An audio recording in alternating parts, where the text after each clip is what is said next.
बात करेंगे 80-90 के ऐसे 4 चमकते पॉप सिंगर्स की जिनके संगीत से लोग झूम उठते थे, मन में नशा सा छा जाता था। इस दौर में इन चारों का ही जलवा हुआ करता था। मगर क्या आपको पता है कि अचानक इनके जीवन में क्या हो गया था? किसी की दर्दनाक मौत हो गई तो किसी ने जीवन में इतना बड़ा हादसा देख लिया कि जिंदगी ही बदल दी। इनमें से एक तो पिता की वजह से गुमनाम हो गया। आज हम आपको इन सिंगर्स के जीवन का अनसुना सच बताते हैं। आपको ले चलते हैं 90s के दौर में, तो वीडियो से बने रहिए। मेरा नाम संदीप है और आप देख रहे हैं लाइफ स्टोरी एंड बायोग्राफी। तो आइए वीडियो शुरू करते हैं। सबसे पहला नाम आता है 90 के दौर के पॉप सिंगर तरसेम ताज का, जिन्होंने लोगों को अपने पॉप गानों से लोगों को झूमने से मजबूर कर दिया था। इनका असली नाम तरसेम सिंह सैनी था। वो 23 मई 1967 के दिन इंग्लैंड में पैदा हुए थे। बचपन से ही वो वेस्टर्न संगीत पसंद किया करते थे, मगर हिंदी पंजाबी को साथ मिलाकर कुछ नया करना चाहते थे। बस यही प्रयोग उनको मशहूर बना दिया। साल 1989 की बात है, वो इंग्लैंड में ही रह रहे थे। उन्होंने अपना पहला Punjabi mix pop album release किया। उस समय वो जॉनी जी के नाम से एल्बम निकाला करते थे। एल्बम का नाम था हिट द डेक। पहले ही एल्बम ने विदेशियों पर जादू कर दिया और रातों रात जॉनी जी यानी कि तरसेम पूरे इंग्लैंड में मशहूर हो गए। पूरे 35 हफ्तों तक उनका album UK Asia pop chart में नंबर 1 पोजीशन पर रहा। इनके आवाज का जादू भारत में भी पहुंचा और यहाँ के संगीत प्रेमियों की ओर से उनको बुलावा आने लगा। तरसेम भारत आए और यहाँ भी उनका जादू चल गया। इंग्लैंड का जॉनी जी भारत में तरसेम ताज के नाम से मशहूर हो गया। 1996 में उन्होंने स्टूडियो नेशन नाम का बैंड बनाया, जिसने भारत में धूम मचा दी। 1998 में उनका एल्बम आया आई हैव बीन वेटिंग। इनके गाने लोगों के सिर चढ़ के बोलने लगे। खासकर मैनू रात नींद ना आवे वाला गीत जो है ना, वो खासा मशहूर हो गया। 2 साल के बाद इन्होंने एक और एल्बम निकाला, नाम था स्लेव फ्यूजन। इनके गाने जैसे नाचेंगे सारी रात, गल्ला गोरियां, प्यार हो गया ने धमाल मचा दिया। उनका इतना नाम हो गया कि बॉलीवुड में भी उनकी एंट्री हो गई। तुम बिन फिल्म में उनका गीत थोड़ा दारू विच प्यार मिला दे तो उनको एक्टिंग के साथ गवाया गया। कोई मिल गया कि इट्स मैजिक लोगों को दीवाना बना दिया। चारों ओर बस तरसेम ताज छाए हुए थे। मगर दोस्तों, अचानक सब कुछ बदल गया। तरसेम जब 45 साल के थे तभी उनको सेहत से जुड़ी परेशानी होने लगी। जांच करवाई तो लीवर की बड़ी बीमारी सामने आई। काफी इलाज होता रहा मगर हालत बिगड़ती गई। साल 2020 में उनको हार्निया जैसी खतरनाक बीमारी हो गई। उनको फौरन ऑपरेशन की जरूरत थी, मगर कोरोना की वजह से सर्जरी नहीं हो पाई। हालत और बिगड़ गई और तरसेम कोमा में चले गए। लंबे समय तक कोमा में रहने के बाद अचानक मार्च 2022 को होश में आए। सबको लगा कि अब सब ठीक हो जाएगा, मगर अगले ही महीने अप्रैल में उनका लीवर फेल हो गया। 29 अप्रैल को सिर्फ 54 साल की उम्र में इस प्रसिद्ध सिंगर की मौत हो गई। वो अपने पीछे 2 बेटियों और 1 बेटे को छोड़ गए। इस लिस्ट में दूसरे नंबर पर नाम आता है रेमो फर्नांडिस का। 80 और 90 के दशक में भारतीय पॉप संगीत में इनका एक अलग ही जलवा हुआ करता था। 8 मई 1953 को गोवा में पैदा हुए रेमो जब 7 साल के थे तब उनका एक भाई लंदन से एक रॉक म्यूजिक की कैसेट लेकर आया था। इस संगीत को सुनकर ही उन्होंने फैसला कर लिया था कि वो भी रॉक स्टार ही बनेंगे। पढ़ाई के साथ ही म्यूजिक सीखते गए। ग्रेजुएशन करने के बाद 1970 में वो यूरोप निकल गए और वहाँ 3 साल तक पॉप संगीत गाते रहे। 1980 में वापस गोवा आए तो एक नई शुरुआत करनी थी। रेमो ने एक जुगाड़ निकाला। खुद ही गीत लिखते, उसको गाते और बम्बई जाकर कैसेट बनवाते और फिर उस कैसेट पर अपने नाम का स्टिकर लगाकर निकल पड़ते पूरे गोवा में बेचने। उनके पास एक स्कूटर थी जिसमें जाकर अपनी कैसेट बेचा करते थे। धीरे धीरे गोवा में वो फेमस हो गए। 1986 में राजीव गांधी गोवा आए तो सरकार ने उनको राजीव के सामने गाने के लिए बुला लिया। रेमो का गाना राजीव गांधी को इतना पसंद आ गया कि उन्होंने सरकार की तरफ से रूस में आयोजित होने वाले कार्यक्रम में उनको भी चुन लिया गया था। पहली बार रेमो की किस्मत उसी वक्त पलटी जब इनको 1987 में वो पॉप गाना मिल गया जिसने इनको पूरे भारत में मशहूर कर दिया। फिल्म थी जलवा और इनका 15 मिनट का गाना था देखो देखो ये है जलवा। इसके बाद रेमो ने पीछे मुड़कर नहीं देखा था। ए आर रहमान ने बॉम्बे फिल्म का हम्मा हम्मा गाना दिया। तो ऐसा गाया कि आज तक वो गीत लोगों की जुबान पर है। खामोशी फिल्म का हुइया हो, अफलातून फिल्म का टाइटल गीत, प्यार तो होना ही था फिल्म का टाइटल सॉन्ग, पूरे बॉलीवुड पर रैमो छा गए। इसी बीच 1998 में इन्होंने अपनी प्राइवेट एल्बम निकाली थी, नाम था ओ मेरी मुन्नी। इस एल्बम ने तो रैमो को उस दौर का सबसे बड़ा पॉप स्टार बना दिया। मशहूर कोल्ड ड्रिंक कंपनी का वो जिंगल याद है आपको, राइट चॉइस बेबी, इनका ही बनाया हुआ था। रैमो खूब धूम मचा रहे थे, लेकिन अचानक इनके जीवन में एक खौफनाक हादसा हो गया जिसने इनके करियर का बहुत कुछ खत्म कर दिया। रैमो इतनी बुलंदियों पर जिस वजह से पहुंचे थे, इनमें सबसे बड़ा हाथ वो बैंड था जिसको उन्होंने 5 साथियों के साथ मिलकर बनाया था। नाम था माइक्रोवेव पापा ड्रम। साल 2001 की बात है। बैंड के 4 साथी धर्मेंद्र हिरवे, सलवन परेरा, रिक्टर एल्वरस और सुनील रेडकर कानपुर आए हुए थे। वे यहाँ बैंड की प्रस्तुति देकर लखनऊ जा रहे थे।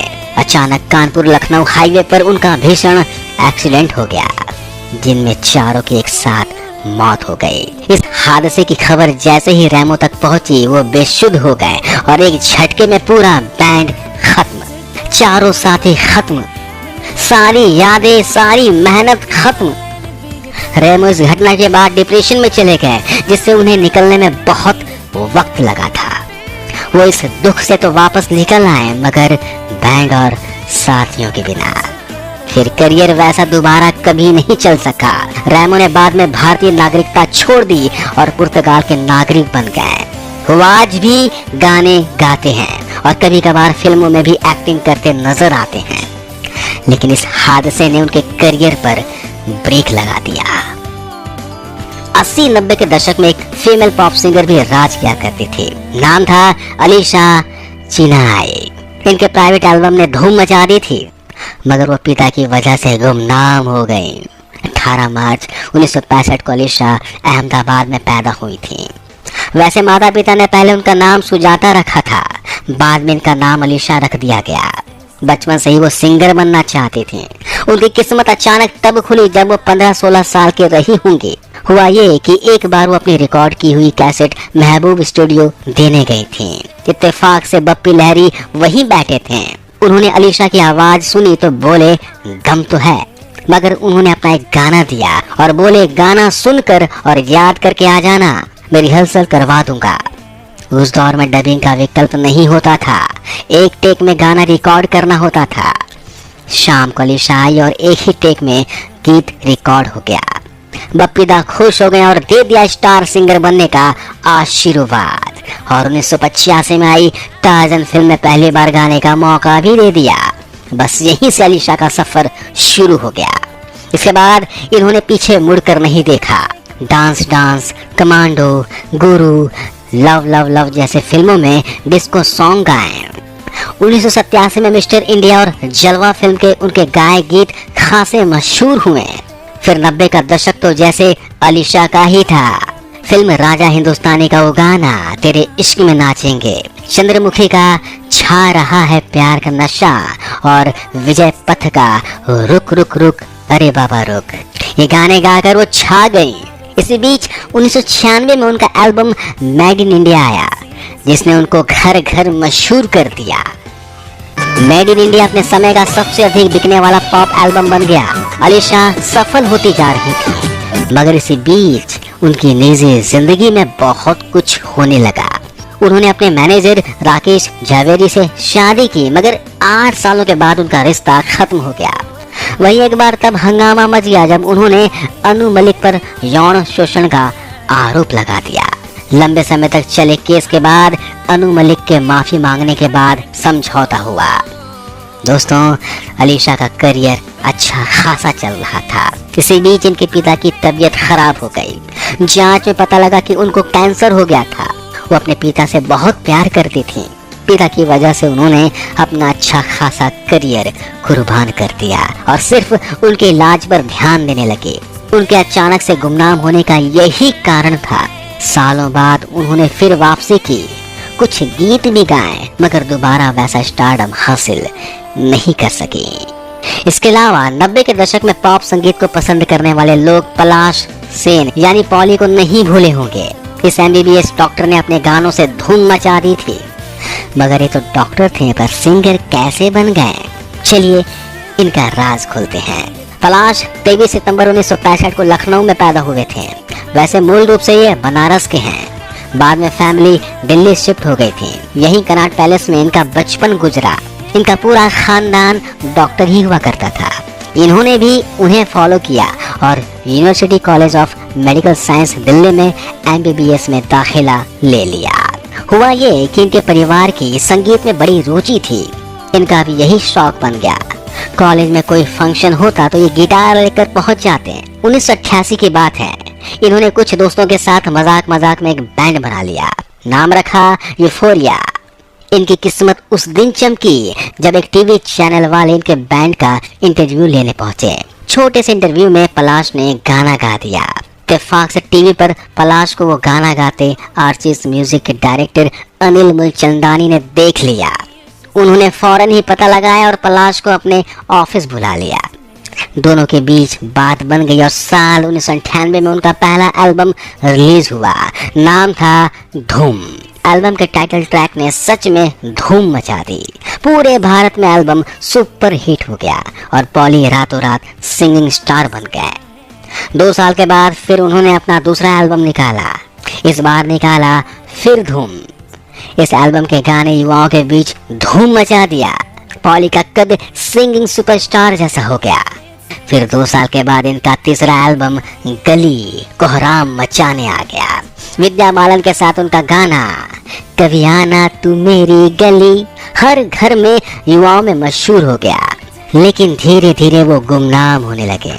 पता चला कि वो म्यूजिक इंडस्ट्री की गंदी पॉलिटिक्स का शिकार हो गए। उनको जी हुजूरी नहीं आती थी और इसी वजह से बाद में वो कोई भी गाना बनाते उनको मौका ही नहीं मिलता। उनको रिमिक्स बनाने को कहा जाता, जिसके लिए वो साफ मना कर देते और बस वो और उनका यूफोरिया बैंड धीरे धीरे म्यूजिक इंडस्ट्री से गायब हो गया या फिर गायब कर दिया गया। पॉली की निजी जिंदगी की बात करें तो उन्होंने शालिनी नाम की एक लड़की से लव मैरिज की थी। वो दिल्ली के श्री वेंकटेश्वर कॉलेज में लेक्चरर हैं और दोनों के 2 बच्चे हैं, बेटा किंसुक और बेटी कियाना। पॉली हड्डियों के डॉक्टर हैं और वो अभी दिल्ली में ही मरीजों का इलाज करते हैं। तो दोस्तों कैसी लगी ये वीडियो आप कमेंट करके हमें जरूर बताना। और अब तक आपने जाने से पहले आप इस वीडियो को लाइक, कमेंट और शेयर करना ना भूलें। और अगर अभी तक आपने हमारे चैनल को सब्सक्राइब नहीं किया है तो जल्द कर ले ताकि हमारी सारी वीडियोस आप तक सबसे पहले पहुंच सके।